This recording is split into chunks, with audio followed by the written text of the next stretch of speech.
Hér eru nokkrar spurningar úr sagnritunarhlutanum. Þetta eru spurningar úr lesefninu og hér eru allar þessar spurningar. Þetta eru 13 spurningar og ég ætla að fara yfir hverju eina og svara bara munnlega. Og ef við byrjum bara á spurningu 1. Hvers konar rit er fyrsta málfræðiritgerðin og hvenær var það samið? Og þessi ritgerð var samin á 12. öld og það er ekki vitað fyrir víst það er vitað hver samdi þessa ritgerð, en hver var tilgangurinn? Jú, það var til þess að bæta inn stöfum inn í íslenska stafrófið sem var nú orðið þarna voru menn ennþá út í heimi að skrifa latínu en höfundur fyrstu málfræðiritgerðarinnar, hann ákveður að skrifa á íslensku, en honum finnst vanta ýmsa stafi sem passi við íslenskan framburð. Og hann vil gera þetta til að hægar verða að lesa, eins og hann segir þarna, hann tekur fram lög, áttvísi og þýðingar Helga sem að Ari Þorgilsson hefur á bækur sett. Í spurningu 2 þá segir að talið er að og eftir 1100 hafi Íslendingar byrjað að skrifa á móðurmáli sínu. Og hvað var það fyrsta sem skráðu samkvæmt því sem segir í fyrstu málfræðiritgerðinni?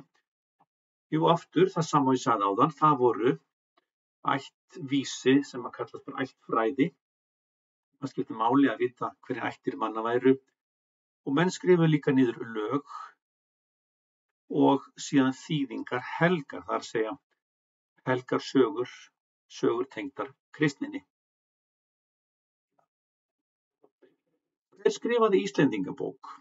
Jú, það var Ari bróði Þorgilsson sem skrifaði Íslendingabók og þetta er elsta íslenska sagan og þetta eru heimildir landnámsmennina og stofnun Alþingis, kristnitökuna og fund Grænlands. Þetta er merkasta rit. Spurning 4. Síðan hvenær eru dróttkvæði kunn og hvert er efni þeirra? Dróttkvæði hafa verið kunn frá seinni hluta 9. aldar og efni þeirra það er lofkvæði höfðingja, lofkvæði jarla og konunga og það voru margir Íslendingar einstaklega duglegir við að semja þessi kvæði, semja dróttkvæði, þess vegna voru þeir vinsælir í hirðum konunga.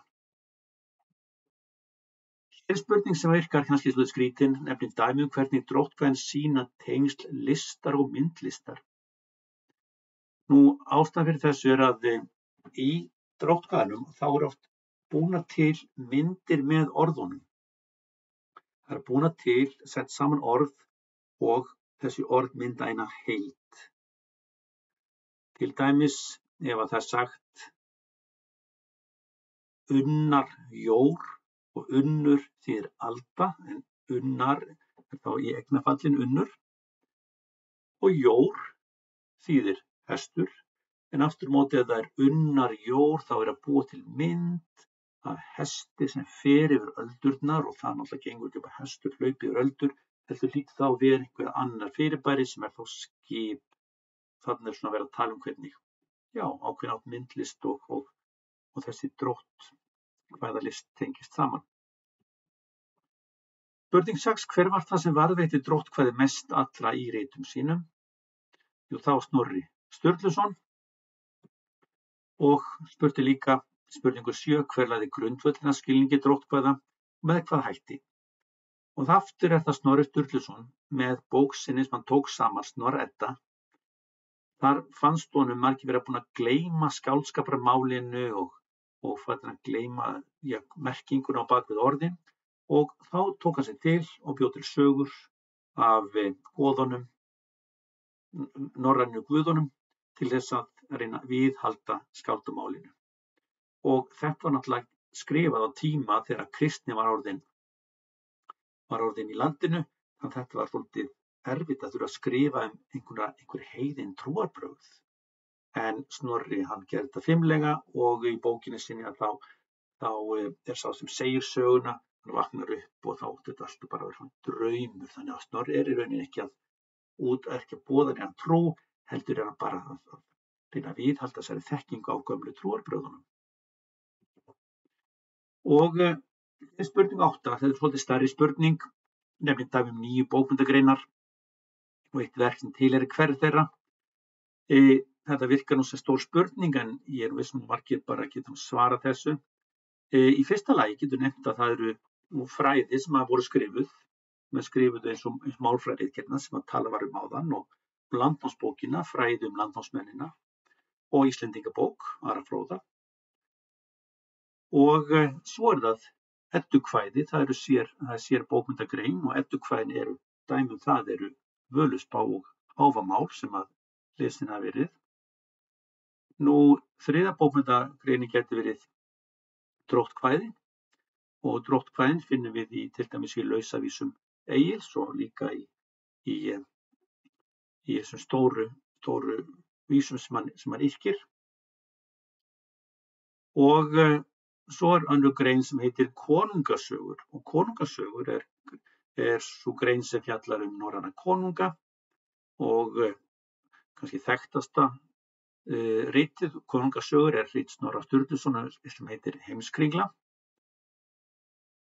Við erum síðan með inn í mörgum konungasögum, þar eru þættir svona smásögur Íslendinga sem kallum Íslendinga þættir, og dæmi þetta getur verið Auðunar þáttur vestfirska sem er í Orminum langa. Ein bókmenntagreinin heitir Fornaldarsögur Norðurlanda, og þetta eru sögur sem eiga að hafa gerst fyrir landnámsöld en eru samt ekkert mjög gamla þegar eru skrifaðar. Þessar sögur eru byggðar á svona gömlum hetjukvæðum, og upp úr því eru gerðar sögur, og dæmi þetta eru Ragnarsaga Loðbrókar, og svo til dæmis er ævintýrasaga sem heitir Bósasaga og Herrauðs, sem er svolítið klámfengin. Riddarasögur, það er eitt flokkur í viðbót, og þannig erum við farin að fara í nýrri svona sögur. Þetta eru sögur sem voru skrifaðar á 13. öld, og fyrst voru þetta sögur sem voru þýddar úr bundumáli, úr svona kvæðum, þýsku og frönsku, og þetta var oft svona áttarþríðningar. Og dæmi þessar sögur er sagan af Tristans saga og Ísönd. Ein bókmenntagreinin sem líka talað eru samtíðarsögur. Það eru sögur sem skrifaðar atburði sem að gerast á sama tíma og þær eru skrifaðar. Það eru til dæmis biskupasögur, og Sturlunga, hún er nú samtíðarsaga líka. Og svo getum við kannski nefnt í lokin að 9. bókmenntagreinina sem eru helgikvæðin, og það eru Lilja sem að Eysteinn Ásgrímsson skrifaði og ritaði samdi, og hið fallega kvæði, fallegi sálmur, Heyr himna smiður með Kolbeini, eftir Kolbein Tumason.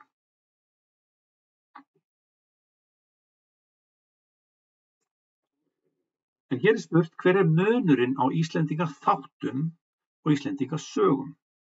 Og ég reyndi að setja svolítið myndrænt upp hérna að Íslendingasögurnar, það eru stórar sögur sem fjalla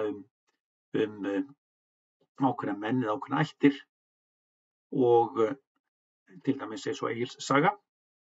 En Íslendingaþættir, það eru nokkurs konar smásögur sem eru bara stuttar sögur Íslendinga. Og það er stundum talað frásagnarmynstur í Íslendingaþáttum. Og hér er spurt hvað er átt við þessum frásagnarmynstrum. Já, eitt frásagnarmynstur er til dæmis ferðamynstur, og þá er í sögunum einhver kynning, síðan fer hetjan eða sögupersonar, hún fer til útlanda, og þar er kannski einhver ágreiningur eða óvissa og eitthvað sem erfitt sem lendir í, og í lokin þá er það sættir og viðurkenning eða einhvers konar þess háttar, og svo endar sagan á því að hetjan heldur heim og það eru sögulok, Og myndin hérna á glærunni að þetta sýnir ferðalag úr Auðunar sögu Vestfirska, Íslendingaþættinum sem í Orminn langa. Hér sýnt mikla ferðalag sem að Auðunn þurfti að leggja á sig.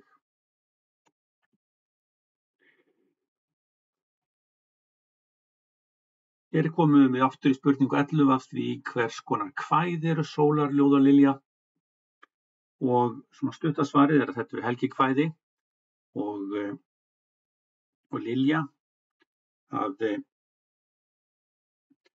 hún undir hrynhendum hætti og eftir að Lilja var samið þá fór margir kalla hrynhendan hátt Liljulag. En